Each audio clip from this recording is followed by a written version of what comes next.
The envelope was placed on Bumpy Johnson's breakfast table at exactly 7:43 a.m. No postmark, no return address. Just his name written in careful script across cream-colored paper. Inside, a single photograph and 3 words: "We need to talk." The photograph showed a man Bumpy hadn't seen in 15 years. A man who wasn't supposed to exist anymore. A man whose death had been reported in 3 different newspapers. But there he was, standing outside the Apollo Theater.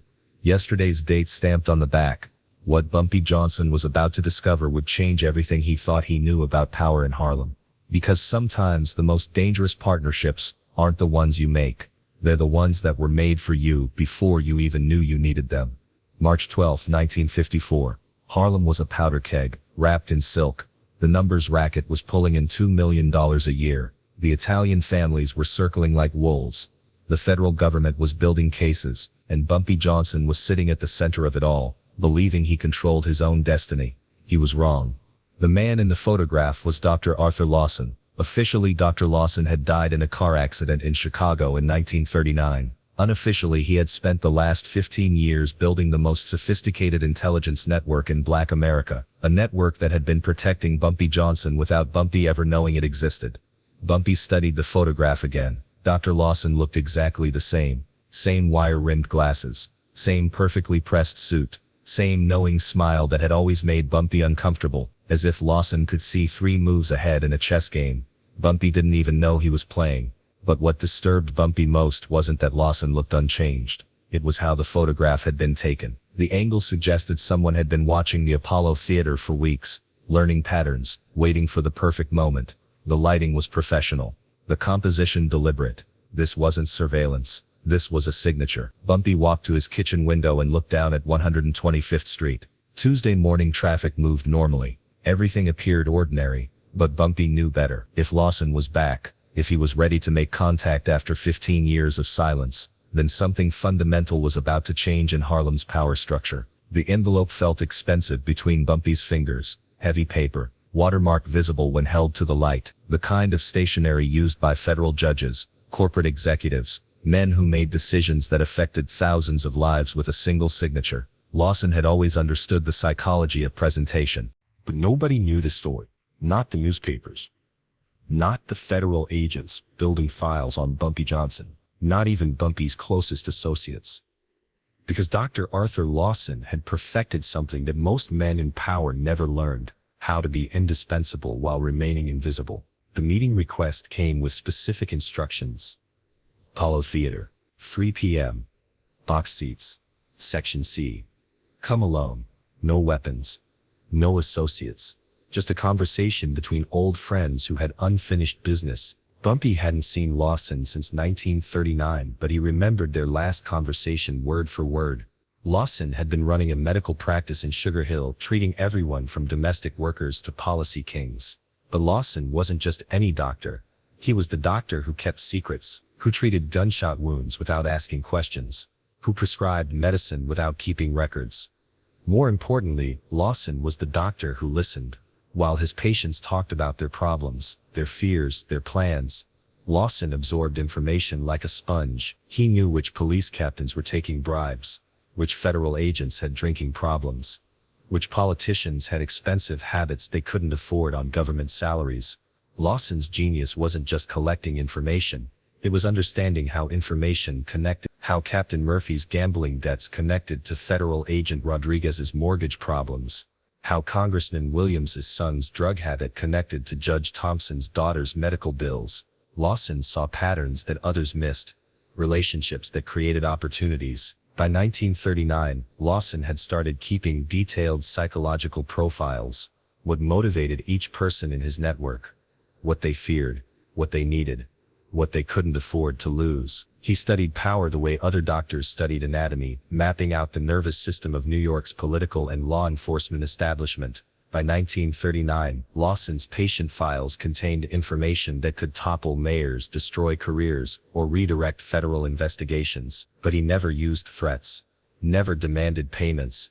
Instead, he made himself indispensable. When Captain Murphy needed his gambling debts to disappear, Lawson arranged for an anonymous benefactor to cover them. When federal agent Rodriguez faced foreclosure, Lawson's network found him a better paying consulting job. These weren't bribes. They were investments. Investments that would pay dividends for decades. Because grateful people don't forget favor, and powerful, grateful people become very useful assets.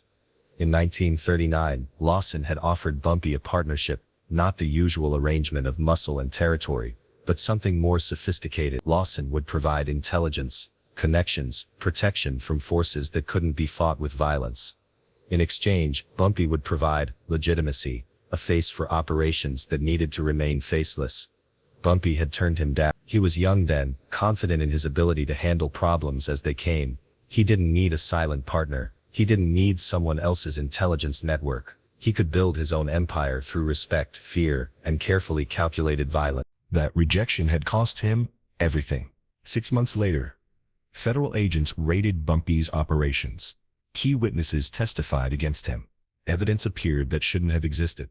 Bumpy spent the next 5 years in prison, watching his territory get carved up by men who understood that information was more valuable than intimidation. But what Bumpy never knew was that Dr. Lawson had been protecting him anyway. The Apollo Theater was nearly empty. At 3 p.m. on a Tuesday afternoon, Bumpy found box section C. Without trouble, Dr. Lawson was already there, sitting in the shadows, hands folded in his lap like he was waiting for a performance to begin. The theater felt different in the afternoon silence. Just empty rows stretching down toward a dark stage, and the weight of history pressing down from the ornate ceiling. Lawson had chosen this location deliberately. The Apollo represented everything Bumpy protected in Harlem. By meeting here, Lawson was sending a message. This conversation was about more than criminal enterprises. It was about the future of Harlem itself. "Hello, Ellsworth," Lawson said quietly. He was the only person who ever used Bumpy's real name. "You look well." Bumpy sat down carefully, keeping distance between them. The theater seats creaked under his weight, the sound echoing in the empty space. "You're supposed to be dead. Death is just another kind of protection," Lawson replied. "Sometimes disappearing is the only way to keep working." "Working on what?" Lawson smiled. That same knowing smile.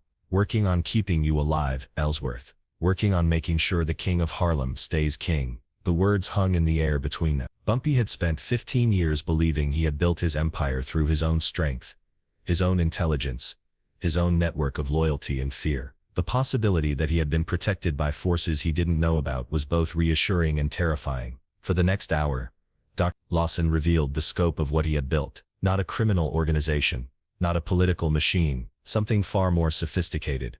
An information ecosystem that touched every level of power in New York City. Lawson had spent 15 years placing people. A secretary in the mayor's office who happened to be the daughter of one of his former patients. A federal prosecutor who owed his career to evidence that Lawson had quietly provided. A police captain whose gambling debts had been forgiven by mysterious benefactor. These weren't corrupted officials.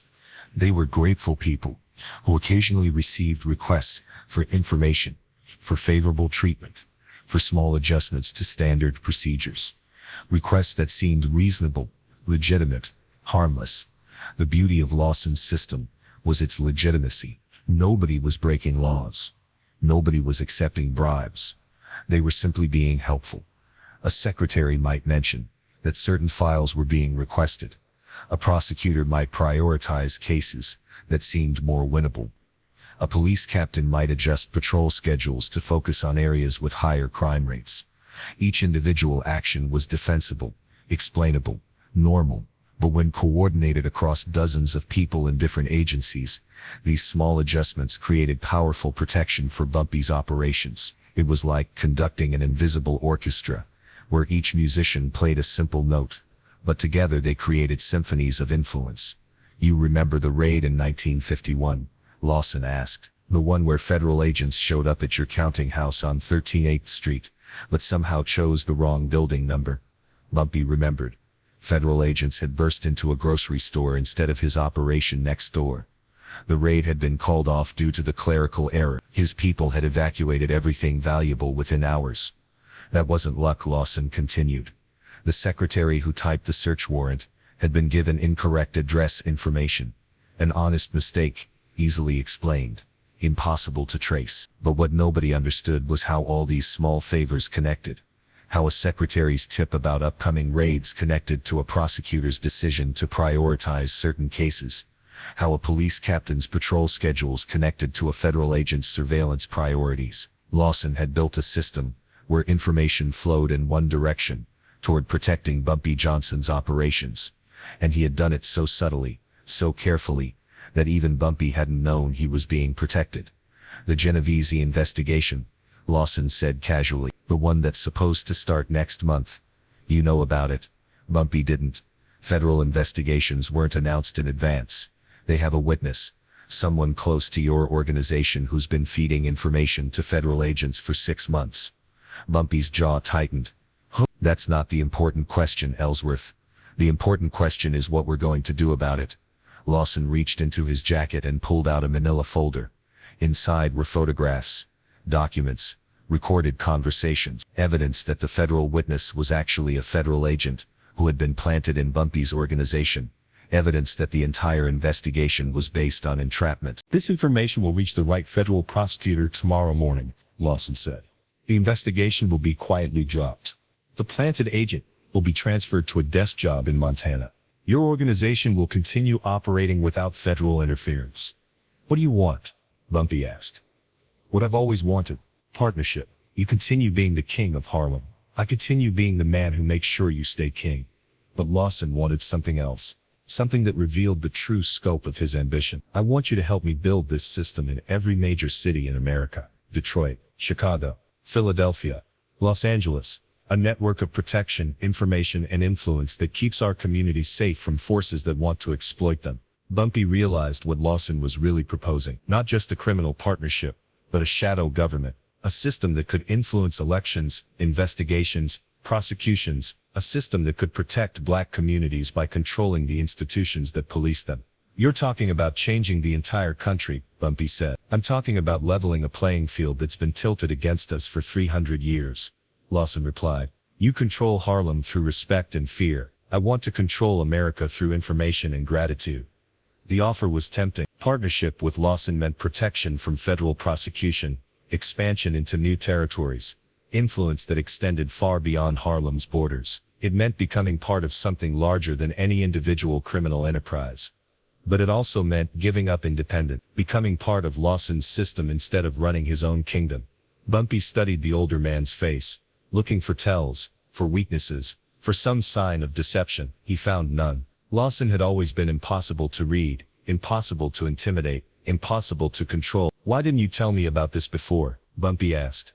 Why let me think I was operating alone? Because you needed to believe you were in control. You needed to develop your own strength, your own reputation, your own network. If you had known I was protecting you, you would have become dependent, weak. Lawson leaned forward slightly. Now you're strong enough to be a true partner, strong enough to help build something that will outlast both of us. The decision Bumpy made in that moment would determine not just his own future, but the future of organized crime in America. Accept Lawson's partnership and become part of a shadow network that could influence politics for decades. Reject it and continue operating alone, always vulnerable to forces beyond his control. But as Bumpy weighed his options, he began to understand the true sophistication of Lawson's approach. This wasn't a negotiation between equals. This was a master chess player revealing that his opponent had been in checkmate for 15 years without knowing it. Every major decision Bumpy had made since 1939 had been influenced by Lawson's invisible protection. Every territory he had expanded into had been cleared by information Lawson provided. Every federal threat he had avoided had been neutralized by Lawson's network. Bumpy's reputation for being untouchable wasn't based on his own intelligence or strength. It was based on having the most sophisticated early warning system in American criminal history. The realization was both humbling and terrifying. Humbling because it meant Bumpy's success wasn't entirely his own. Terrifying because it meant his future survival depended on maintaining Lawson's approval. You've been controlling my life for 15 years, Bumpy said quietly. I've been protecting your life for 15 years, Lawson corrected. There's a difference. Control implies ownership. Protection implies partnership. And if I refuse this partnership now, Lawson's expression didn't change, but something shifted in the theater's atmosphere. The shadows seemed deeper, the silence more oppressive. Then you'll discover how much your success has depended on my network, Lawson said. Federal investigations, will proceed without mysterious procedural errors. Police raids will target the correct addresses. Witnesses will remain willing to testify. You'll still be the king of Harlem, Ellsworth, but you'll be a king without armor. The threat was delivered so quietly, so reasonably, that it took Bumpy a moment to recognize it as a threat at all. Lawson wasn't promising to destroy him. He was promising to stop protecting him. The difference was crucial, because it meant everything that happened afterward would appear to be natural consequences, not revenge. But what Bumpy didn't know was that this choice was already made for him, because Dr. Arthur Lawson had been making choices for other people for 15 years, and he was very good at making those choices feel like free will. I need time to think, Bumpy said. Of course, but not too much time. The Genovese investigation starts in 6 days. After that, your options become limited. Lawson stood up, straightening his jacket. There's one more thing, Ellsworth, something you should understand about power. He handed Bumpy a second photograph. This one showed Bumpy leaving his apartment that morning, taken from across the street. Recent, clear. Real power isn't making people afraid of you, Lawson said quietly. Real power is making people grateful to you, and sometimes the most grateful people are the ones who never know you helped them. Lawson walked away, leaving Bumpy alone in the Apollo Theater with 2 photographs, and a decision that would reshape organized crime in America. 3 days later, Bumpy Johnson announced his partnership with an anonymous business consultant, who would help expand his operations into new territories. The Genovese investigation was quietly dropped due to procedural irregularity. Federal pressure on Harlem policy operations mysteriously decreased.